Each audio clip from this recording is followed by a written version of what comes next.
This is The Scoop for Tuesday. I'm Josh Holton with the WMNF News headlines. Tampa and St. Petersburg recently scored perfect scores on the National Human Rights Campaign's nationwide LGBTQ inclusion assessment. However, WMNF's Chris Young reports this comes as HRC still deems Florida in a state of emergency for its treatment of LGBTQ Floridians. The Municipal Equality Index examines how inclusive municipal laws, policies, and services are of LGBTQ plus people who live and work in U.S. cities. Florida is definitely among the very worst of the bad. But some of these cities are among the best of the good. And I think it's important to be able to say that too. Catherine Oakley is the Senior Director for Legal Policy at the Human Rights Campaign.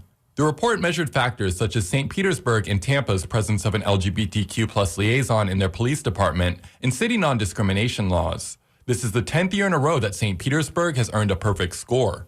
We're not rating the experience of an LGBTQ person who's living in one of these cities. Instead, we're rating the work that the city has done in terms of passing laws and policies to try to ensure that LGBTQ people have important protections and are included in the work of the city government. Florida has made national headlines for anti-LGBTQ plus legislation, such as what critics call the Don't Say Gay bill and the gender-affirming care ban. A recent proposed bill would ban state employees from using their preferred pronouns and prohibit nonprofits from training employees on issues of gender and sexuality. For both Tampa and St. Pete, they have made really important choices about the kinds of services and policies that they want to offer that are trying to send a very different message than the message that the folks in Tallahassee are trying to send.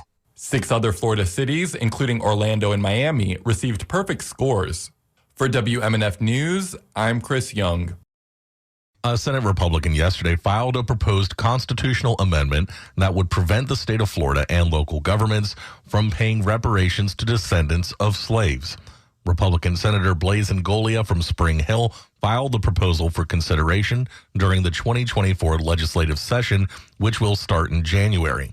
Ngolia, a former chairman of the state Republican Party, wants to put the proposal on the November 2024 ballot. It would need approval from 60% of the Senate and House to go before voters.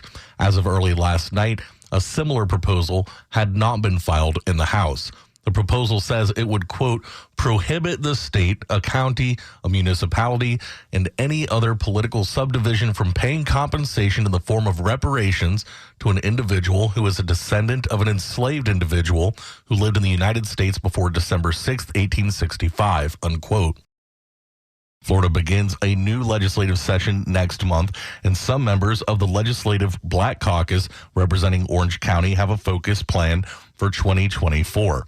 WMFE's Lilian Hernandez Caraballo reports one of the caucus's priorities will be dealing with all the hikes in property insurance. Members of the Florida Legislature's Black Caucus plan to address property insurance in the state, highlighting the current struggle of Florida homeowners. Speaking at a Vox Populi virtual event, Representative LaVon Bracy Davis, a Democrat, says that for many Floridians, property insurance has nearly doubled. The biggest issue, she says, is when the state bails out insurance companies with no accountability. There was one company that we bailed out in that special session that's no longer even here. So we proposed an amendment that said that if we are going to bail out these insurance companies, they have to give us a guarantee that they're going to stay in the state of Florida. And if not, then they have to pay us the money back. That amendment didn't pass, but Davis says she will be supporting a bill filed to create a grant program that will allow homeowners to apply for financial aid. In Orlando, I'm Lilian Hernandez Caraballo. Threatened and endangered sea turtles create their nests along Pinellas County beaches. This year, Hurricane Idalia came through toward the end of the nesting season in August. Carly Oakley with Clearwater Marine Aquarium says it washed away 61 nests, but says sea turtles are resilient and lay more than one nest per season. So that's just the type of species that they are. They actually produce more offspring for the occasions of hurricanes and other natural disasters coming through. Along the 21-mile stretch of beaches in Pinellas that aquarium monitors, they counted 227 nests in total this year before Idalia. Oakley says the damage to nests could have been much worse had the storm struck earlier in the nesting season.